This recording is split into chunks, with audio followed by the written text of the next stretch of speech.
नमस्कार, very good morning. सुबह के 6 बज गए हैं, वक्त हो गया है स्पेशल रिपोर्ट का। आपके साथ हूं मैं दीपा बाफिला। और सबसे पहले बात लोकसभा चुनाव की। लोकसभा चुनाव का काउंटडाउन शुरू हो चुका है, ये आप जानते हैं। हर सियासी दल अपने समीकरणों को सुलझाने में जुटा हुआ है। इस बीच पॉलिटिकल पिच पर सीएए की बॉल भी जमकर उछाली जा रही है और आज सीएए पर बड़ी सुनवाई है। बड़ी खबर जान लीजिए आप। सीएए को लेकर आज सुप्रीम कोर्ट में सुनवाई। सीएए के खिलाफ दायर याचिकाओं पर सुनवाई होने वाली है। आईयूएमएल और डीवाईएफआई समेत कई याचिकाकर्ता, एआईएमआईएम चीफ असद उद्दीन ओवैसी ने भी याचिका दायर की है। सीएए पर तुरंत रोक लगाने की मांग उनकी ओर से की गई है। सुप्रीम कोर्ट की सुनवाई में क्या होता है, क्या दलीलें वहां पर दी जाएंगी, कोर्ट की इस पर क्या टिप्पणी होगी, ये सब एबीपी न्यूज आप तक सबसे पहले और सबसे सटीक तरीके से पहुंचाएगा। लेकिन इस वक्त ये सवाल बेहद अहम हो जाता है कि क्या इस चुनाव में सीएए एक बड़ा मुद्दा बनेगा। इसे जानने के लिए एबीपी न्यूज की टीम पहुंची राजस्थान के जोधपुर, जहां बड़ी तादाद में शरणार्थी रहते हैं।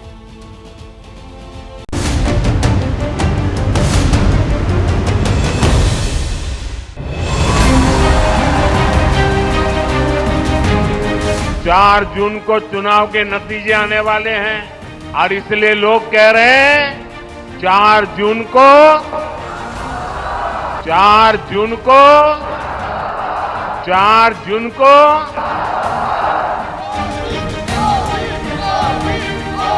एक तरफ शक्ति के विनाश के लोग करने वाले लोग हैं, दूसरी तरफ शक्ति की पूजा करने वाले लोग हैं। मुकाबला 4 जून को हो जाएगा। 4 जून को नतीजों के बाद केंद्र में भाजपा सरकार बनेगी। अब की बार 400 पार की हुंकार भरने वाले हिंदुस्तान के प्रधान जब एंटी इनकम्बेंसी की हर दीवार को ध्वस्त करने के लिए आश्वस्त हैं, जब प्रधानमंत्री मोदी आधी आबादी के आश्रय राहुल गांधी या कहिए समूचे विपक्ष को चक्रव्यूह में खड़ा कर रहे हैं, जब मोदी सरकार अपने पुरातन वोट बैंक को साधने के लिए सीएए को सीढ़ी बनाने की कोशिश में है, तब पड़ोसी मुल्कों के गैर मुस्लिमों को नागरिकता की गारंटी देने वाले कानून पर सियासी घमासान छिड़ा है। बीजेपी की ये एक पुरानी आदत है, इलेक्शन के नजदीक माइनॉरिटीज को निशाना बनाते हैं। तो सीएए उसी हवाले से जो है एक और कदम है कि बिहार में सीएए लागू नहीं होगा। सब लोगों को नागरिकता मिलती है, इस पर किसी को आपत्ति नहीं है। और आपत्ति करने वाले लोग, ऐसे लोग क्या इस समाज के हितैषी नहीं है, ये उनसे पूछिए जाकर। सीएए कानून लागू हो गया है, इसका मतलब ये है कि पड़ोसी मुल्कों से विस्थापित होकर आए वहां के अल्पसंख्यक यानी कि गैर मुसलमानों को अब हिंदुस्तान में नागरिकता मिल जाएगी। लेकिन सवाल ये है कि क्या आने वाले 2024 के चुनाव पर इसका असर पड़ेगा, क्योंकि जिस बिल को 2019 में पास कर दिया गया था उसे की अधिसूचना जारी करने में 5 साल का वक्त लग गया। तो क्या आने वाले चुनाव में सीएए एक अहम मुद्दा होगा? क्या मोदी ने सीएए लागू कर अपने वोट बढ़ा लिए हैं या फिर बीजेपी को सीएए लागू करने का खामियाजा भुगतना पड़ेगा?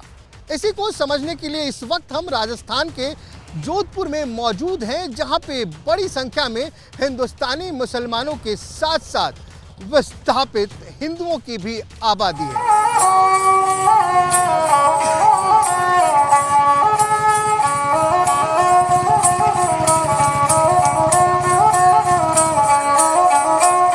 ब्लू सिटी के नाम से विख्यात जोधपुर राजस्थान का दूसरा सबसे बड़ा शहर है, जहां किले, महल, मंदिर, हवेलियां और बहुत सारे पर्यटन स्थल हैं,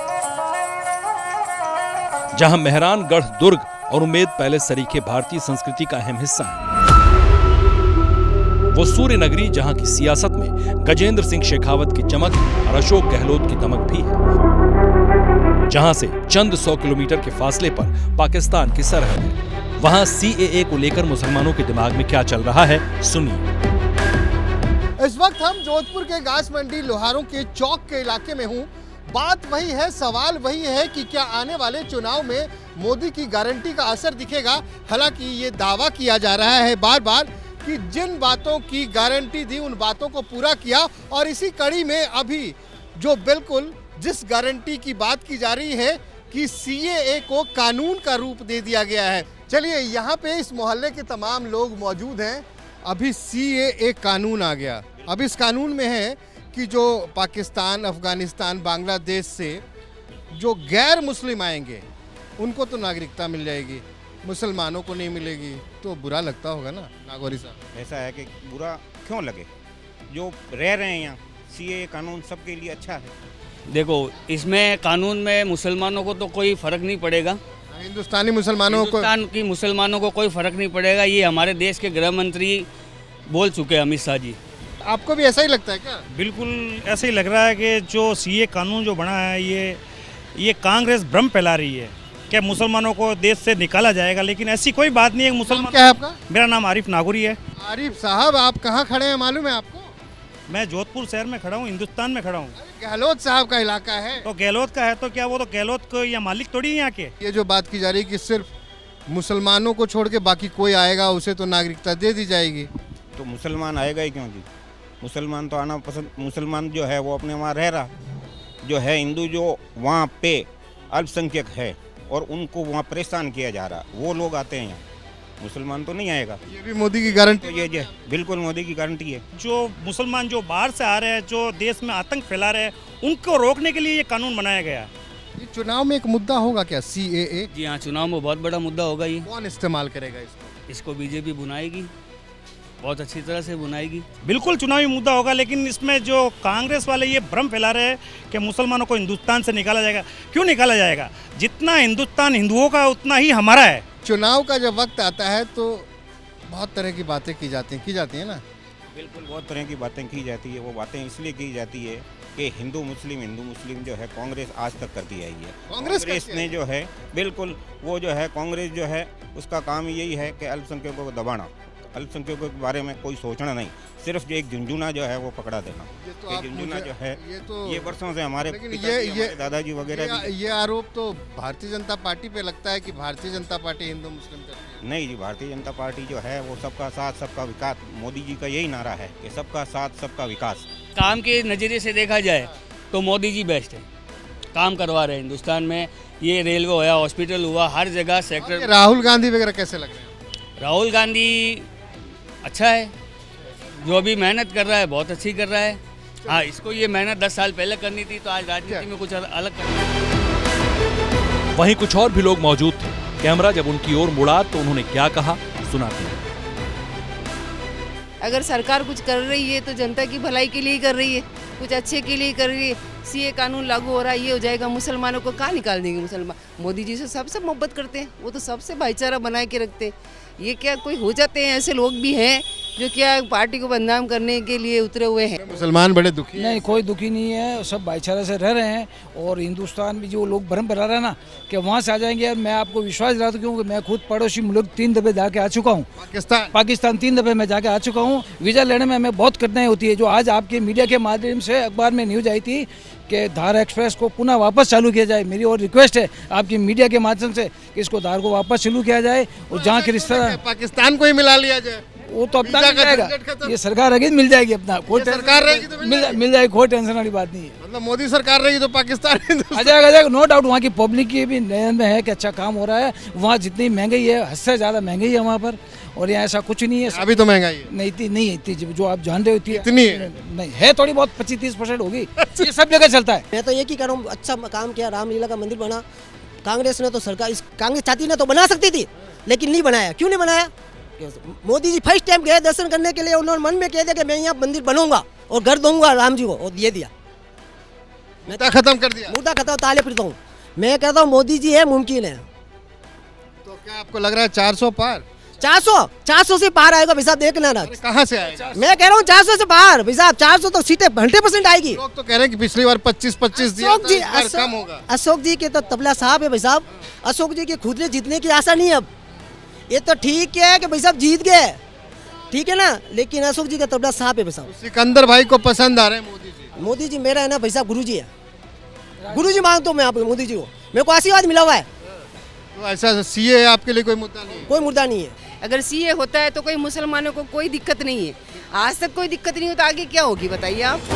सिटीजनशिप अमेंडमेंट एक्ट यानी सीएए से क्या होने वाला है वो समझिए जरा। पाकिस्तान, बांग्लादेश और अफगानिस्तान से आए गैर मुस्लिम शरणार्थियों को भारतीय नागरिकता दी जाएगी। हिंदू, सिख, बौद्ध, जैन, पारसी, ईसाई शरणार्थियों को ही भारत की नागरिकता दी जाएगी। जिन शरणार्थियों ने 31 दिसंबर 2014 से पहले भारत में प्रवेश किया है, नागरिकता सिर्फ उन्हें ही दी जाएगी। सीएए कानून से भारतीय नागरिकों के अधिकारों पर रत्ती भर भी असर नहीं पड़ेगा।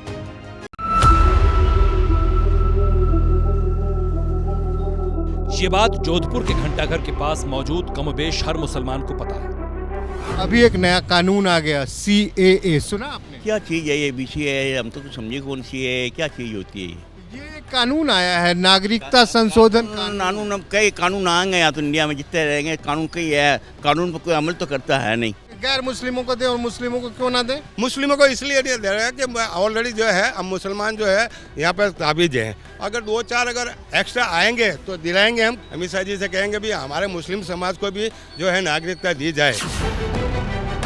इस इलाके के ज्यादातर मुसलमान इससे आश्वस्त हैं कि सीएए से कोई फर्क नहीं पड़ेगा। ये सीएए वगैरह कुछ मालूम है आपको? क्या है सीएए? सीए जो अफगानिस्तान, पाकिस्तान और बांग्लादेश में जो हिंदू रहते हैं उन पर अत्याचार होता है, वो उनको हिंदुस्तान में लाने के लिए है। ये आपको अच्छा लग रहा है? अच्छा है, सही है। मजलूम आदमी इंसान की कोई मदद करता वो अच्छा है। तो ये बताइए, चुनाव में इकराम भाई के लिए ये राम जी बड़े मुद्दे होंगे, सीए बड़ा मुद्दा होगा, महंगाई मुद्दा होगा, बेरोजगारी मुद्दा होगा, या फिर गहलोत साहब का जादू चलेगा छड़ी घुमा के? गहलोत साहब का तो पहले भी जादू नहीं चला, अब भी नहीं चलेगा। तो किसका चलेगा जादू? ये मोदी जी का चलेगा। पाकिस्तान से सटे राजस्थान में बड़ी तादाद में शरणार्थी रहते हैं। रिपोर्ट के मुताबिक 35,000 से ज्यादा शरणार्थी तकरीबन 15 सालों से नागरिकता के लिए भटक रहे हैं। लिहाजा एबीपी न्यूज की टीम जोधपुर शहर से तकरीबन 15 किलोमीटर दूर पहाड़ियों के बीच बसी शरणार्थियों की बस्ती पहुंचा, जहां सीएए पर नोटिफिकेशन लागू होने के बाद से जश्न है।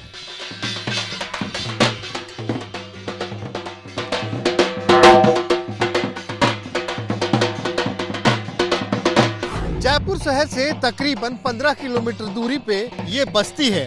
इस बस्ती को यहाँ के लोगों ने पाकिस्तानी शरणार्थी बस्ती का नाम दिया है, लेकिन जब से सीएए का कानून आया यहाँ पे उत्सव सा माहौल है। हमें जो जानकारी मिली है कि तकरीबन 5 से 6 हजार लोग जो पाकिस्तान में रहते थे पहले, वहाँ से खास करके ये तमाम लोग हिंदू समुदाय के हैं। ये पाकिस्तान से कोई 5 साल, कोई 10 साल, कोई 15 साल पहले यहाँ आ गया था, लेकिन अब जब ये कानून आया है तो पहले इस माहौल को देखिए आप, उसके बाद इन तमाम लोगों से बातचीत की जाएगी।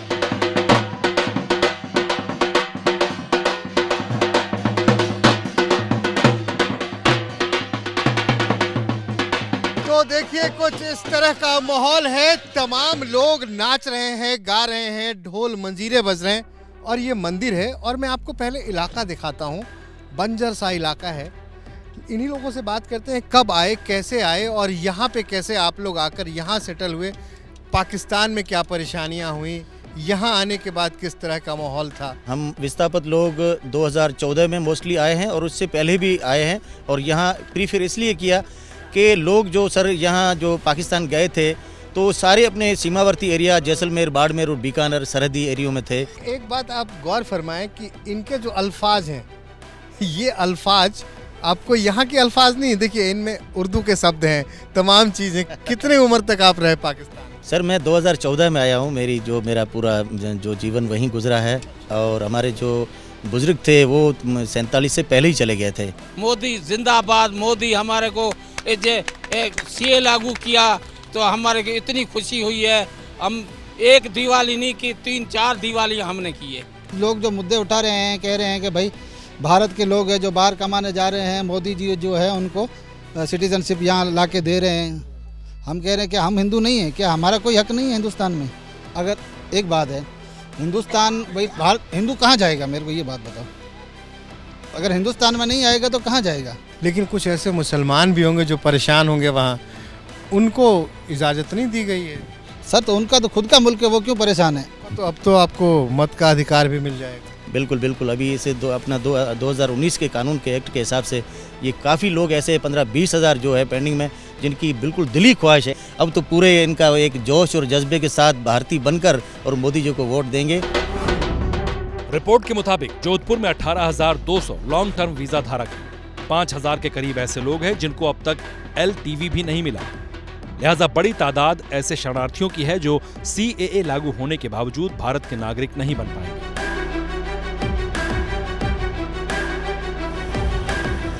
सियासी तौर पर देखें तो ये जोधपुर कभी अशोक गहलोत का गढ़ हुआ करता था, लेकिन सूबे की सियासत में गहलोत की एंट्री के बाद ये पूरी तरह से बीजेपी के कब्जे में आ गया। 1980, 1984, 1991, 1996 और 1998 में अशोक गहलोत जोधपुर से सांसद थे। 2014 से गजेंद्र सिंह शेखावत जोधपुर से सांसद बन रहे हैं। बीजेपी ने फिर से जब गजेंद्र को मैदानी जंग में उतारा है तो कांग्रेस ने करण सिंह कुचियारड़ा को टिकट दिया है। जब चुनाव की उल्टी गिनती शुरू हो चुकी है तब जोधपुर के बुम्बा मौला इलाके के लोग CAA को लेकर क्या कह रहे हैं, सुनिए जरा। इस वक्त हम जोधपुर के बम्बा मौला में हैं। यहाँ पे तमाम लोग मौजूद हैं, उनसे बात करते हैं। हाँ जी भैया जी, ये बताइए, आप लोगों को मालूम है एक CAA कानून पास हुआ है? हाँ भैया मालूम है। क्या मालूम है? CAA कानून है जो बांग्लादेश से, पाकिस्तान से और अफगानिस्तान से मुस्लिम को छोड़कर सबको बुलाया है यहाँ। बुलाया है? मतलब वो नागरिकता दी है सब। लगता है कि इसके पीछे कहीं ना कोई राजनीति हो रही है, कोई वोटों की राजनीति। बिल्कुल वोटों की राजनीति है। बगैर राजनीति कौन करता है?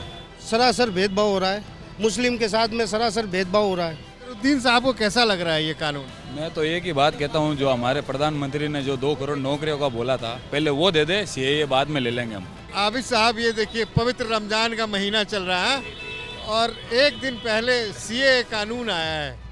पहले CAA कानून आपने तो सुना ही होगा। बिल्कुल बिल्कुल सुना है। तो फिर कैसा लग रहा है? बिल्कुल गलत नीति है ये, सिर्फ पब्लिक को गुमराह करने का तरीका है कि कैसे गुमराह किया जाए। हम बाशिंदा यहाँ के ही रहने वाले हैं, राजस्थान के हैं, पर हम हिंदुस्तानी है, फिर उसके बीच में हमें क्यों टटोल रहे हैं? आप उन आदमी को रोको ना जो बाहर से आ रहे हैं। क्यों आ रहे हैं, किस लिए आ रहे हैं? मजदूरी के लिए आ रहे हैं या किसी और काम के लिए आ रहे हैं? वो क्यों आ रहे हैं? वहाँ बॉर्डर पे नहीं रोक सकते आप उसको? क्यों नहीं रोकता आप बॉर्डर पे? ये बताओ, अब तो रोजा खोलने का वक्त हो रहा है, इफ्तारी का वक्त है और मैं इसी वक्त टपक गया हूँ CAA लेके। क्या समझ में आ रहा है ये CAA वगैरह? CAA का थोड़ा कंफर्म नहीं है सर, लेकिन हम तो ये चाहते हैं, मोदी जी ने बोला था सबका साथ सबका विश्वास, तो वो चीज़ होती नहीं है। मुसलमानों को टारगेट बनाया जाता है। सबके अपने अपने तर्क हैं, अपने हिसाब से तथ्य भी हैं और ये भी सियासी हवा का रुख तय करने के लिए अहम है। आपको बता दें कि जोधपुर में 26 अप्रैल को दूसरे चरण में वोटिंग होनी है। बाहुबली की वरमाला क्या खोलेगी किस्मत का सियासी ताला? हम बात कर रहे हैं बिहार के ऐसे बाहुबली की जो सियासत के अखाड़े में हाथ आजमाने की तैयारी में जुटा हुआ है। देश वैसे तो इस बाहुबली के नाम से वाकिफ नहीं है, लेकिन बिहार की राजनीति में इन दिनों इस बाहुबली ने सनसनी मचा रखी है। खबर है कि बाहुबली JDU के पूर्व अध्यक्ष ललन सिंह के खिलाफ चुनाव लड़ना चाहता है, लेकिन बाहुबली का टैग उनकी राह में रोड़ा के, लिहाजा वरमाला वाले प्लान B पर भी काम शुरू हो गया है।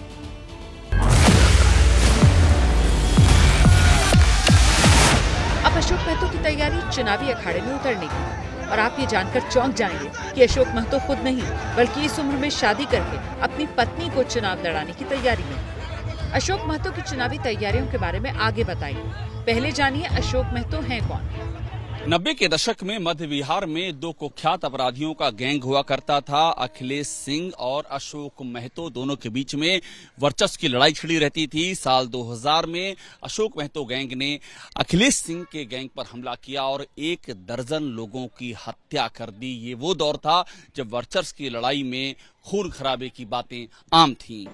अखिलेश सिंह की पत्नी अरुणा देवी भूमिहार जाति से आती हैं और अभी बीजेपी की विधायक हैं, जो बार बार नवादा के वारसिलीगंज से चुनाव जीत चुके हैं। बिहार के उसी खूनी दौर में अशोक महतो को पिछड़ी जाति का समर्थन हासिल था, जबकि अखिलेश सिंह को सवर्णों का। उस वक्त की कानून व्यवस्था का अंदाजा आप इस बात से लगा सकते हैं कि साल 2002 में अशोक महतो नवादा की जेल से पुलिस की आंख में धूल झोंककर फरार हो गया था। बाद में कई पुलिस वालों की हत्या भी की गई थी। साल 2006 में अशोक महतो को शेखपुरा के तत्कालीन एसपी अमित लोढ़ा ने देवघर से गिरफ्तार किया था। तब से लेकर 2023 के नवंबर महीने तक अशोक महतो भागलपुर जेल में रहा और जेल से निकलने के बाद वह सियासत के अखाड़े में दांव आजमाने की तैयारी कर रहा है। बिहार के पॉलिटिकल कॉरिडोर में चर्चा है कि अशोक महतो मुंगेर लोकसभा सीट से जेडीयू के पूर्व अध्यक्ष ललन सिंह के खिलाफ ताल ठोकने की तैयारी में है। बाकायदा रोज इलाके में इस तरह से अशोक महतो के दौरे का शेड्यूल जारी हो रहा है। चर्चा है अशोक महतो लालू यादव की पार्टी आरजेडी के संपर्क में है। वैसे पार्टी की तरफ से इस खबर का खंडन किया जा रहा है। असल में अशोक महतो के नाम पर विवाद हो सकता है, लिहाजा तैयारी प्लान बी की है। एबीपी न्यूज से बात करते हुए अशोक महतो ने कहा है कि वो मुंगेर लोकसभा चुनाव में अपनी पत्नी को उतारने की तैयारी में है। हालांकि उनकी अभी तक शादी नहीं हुई है, लेकिन अगर टिकट पक्का होता है तो शादी करके पत्नी को चुनाव में उतारने को तैयार है। और अगर पत्नी और शादी पर मामला फंसा तो भतीजे प्रदीप महतो को चुनाव में उतारने की तैयारी है। अशोक महतो शादी करके चुनावी अखाड़े में पत्नी को उतारते हैं तो फिर न सिर्फ मुंगेर बल्कि नवादा और बेगूसराय का भी सियासी समीकरण प्रभावित होगा। पिछले साल जब बाहुबली आनंद मोहन की जेल से रिहाई हुई तब पूर्व केंद्रीय मंत्री उपेंद्र कुशवाहा ने अपनी जाति के गैंगस्टर अशोक महतो की रिहाई की मांग उठाई थी। पिछले साल दिसंबर महीने में जब अशोक महतो जेल से रिहा हुआ तो सैकड़ों गाड़ियों के काफिले के साथ भागलपुर से नवादा के अपने गाँव पहुँचा। अशोक महतो और अखिलेश सिंह के बीच वर्चस्व की लड़ाई में नालंदा, नवादा और शेखपुरा के 100 से ज्यादा गांव प्रभावित हुए। साल 1998 से 2006 के बीच में नवादा में करीब 200 लोगों की जान गई। पूर्व सांसद राजू सिंह की हत्या का इल्जाम भी अशोक महतो गैंग पर ही लगा।